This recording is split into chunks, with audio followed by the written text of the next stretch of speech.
Hello everyone, back to my channel Abidas রান্নাঘরে সকলকে স্বাগত। কাছে দূরে, দেশ ও দেশের বাহিরে যে যেখান থেকে আমার ভিডিওটি দেখছো সকলকে আসসালামু আলাইকুম। কেমন আছো বন্ধুরা? আই হোপ সকলে ভালো আছো। আজকে আমি তেমন একটা ভালো নেই, তার কারণ হচ্ছে সকালে একটা দুর্ঘটনা ঘটতে গিয়েছিল। তো আল্লাহ চাইলে কি না করতে পারে, আল্লাহ বাঁচিয়ে দিয়েছে।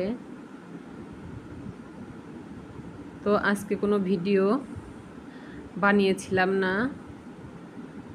তো এখন এই সন্ধ্যার পরে একটু মুড়ি মাখা করে খেলাম। তো সেই মুড়ি মাখার রেসিপিটাই তোমাদের সঙ্গে শেয়ার করব।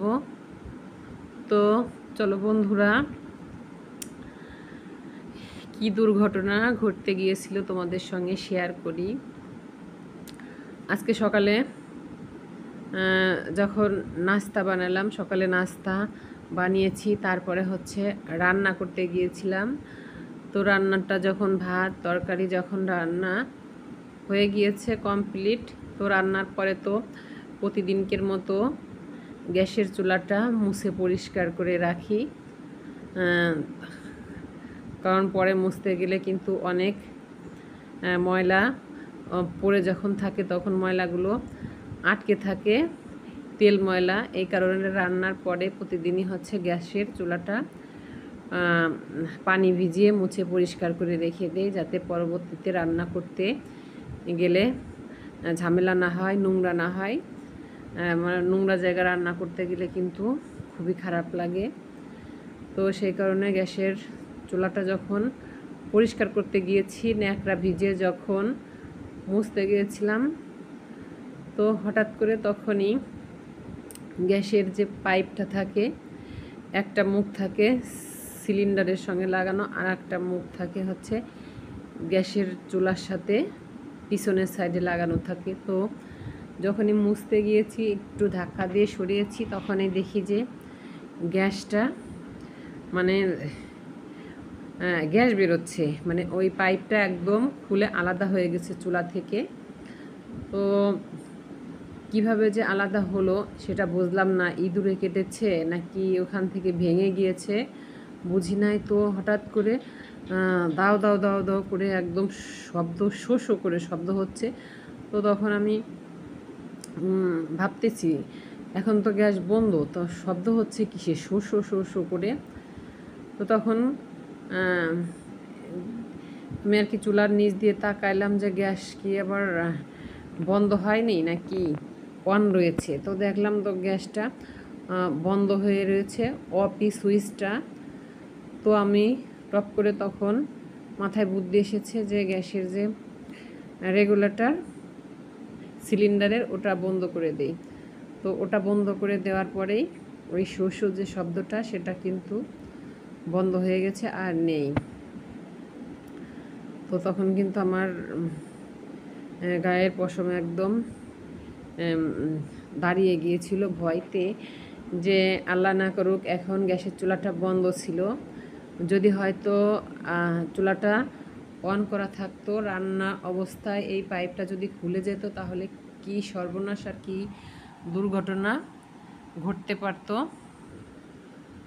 আর কত বড় একটা বিপদ না হতো। তো স্বয়ং আল্লাহ চাইলে কিন্তু সবই করতে পারে।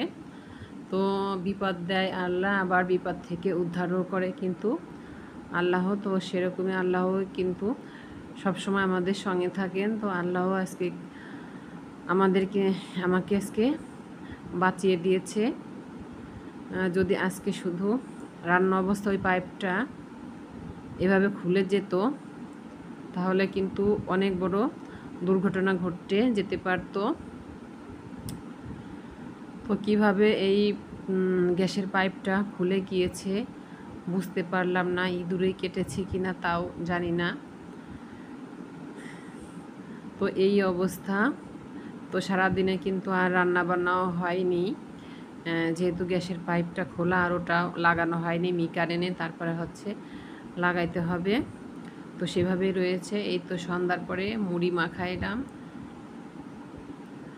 তো এই তো মুড়ি মাখানোর জন্য কিন্তু আমি সমস্ত কিছুই কেটে নিয়েছি। শসা, পেঁয়াজ, টমেটো, ধনেপাতা, কাঁচামরিচ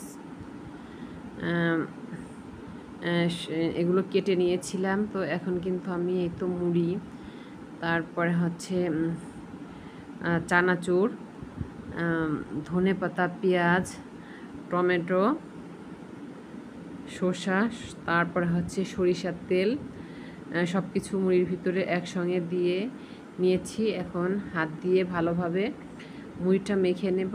আর এই তো মুড়ি মাখাতে গিয়েছি, এখন তো উপরে আর কি ফ্যান ঘুরছে, ফ্যানের বাতাসে কিন্তু কিছু মুড়ি উড়ে যাচ্ছে। আর আজকে এই মুড়ি মাখাটা মাখিয়ে খেলাম, খুবই কিন্তু ভালো লেগেছিল। এই ধনের পাতা দিয়ে, টমেটো দিয়ে মুড়ি মাখা খুবই মজা লেগেছে। তো যেহেতু খাওয়ার পরে ভয়েসটা দিচ্ছি, আজকে কিন্তু দিনে তেমন ভাতও খেতে পারি নাই, যেহেতু সকালে ওই দুর্ঘটনাটা ঘটতে গিয়েছিল, এই কারণে দিনের ভিতরে কিন্তু ভাতও খাওয়া হয়নি। তা ভাবলাম সন্ধ্যার পরে এখন আর কি ভাত খেতে পারবো না, একটু মুড়ি মাখিয়ে খেয়ে নেই। তারপরে একটু আম কেটে নিয়েছি, বাচ্চাদেরকে আম দিয়েছি খেতে। এখন একটু চা খেতাম, কিন্তু চা তো খেতে পারবো না, যেহেতু গ্যাসটা ঠিক করা হয়নি। তো কি আর করার, এখন চার নেশা ধরলেও চা তো আর খেতে পারবো না। তো মুড়িটা মাখিয়ে আরও কিছু কাটা শসা, তারপর হচ্ছে ধনেপাতা কুচি, সব কিছু আর কি বেঁচে আছে, মানে রেখে দিয়েছি, যদি মানে একবারে সব মাখাই নেই, যদি বড় ছেলে এসে খেতে চায় তো ওকে আবার পরে মাখিয়ে দেব। তো উপর দিয়ে আর একটু সব কিছু দিয়ে দিয়েছি। এখন বাসায় আছি ছোট ছেলে আর আমি, তো মনি আর আমি এই দুজনে মিলে কিন্তু এই মুড়ি মাখাটা খেয়ে নেব। আর ভয়েস দিতেও ভালো লাগছে না,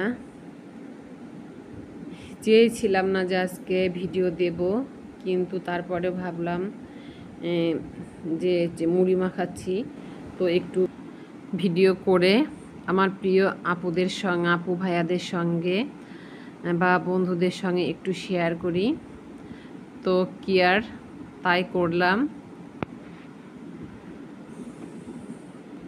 তো বন্ধুরা, আজকের মতো আমার ভিডিওটা এ পর্যন্তই।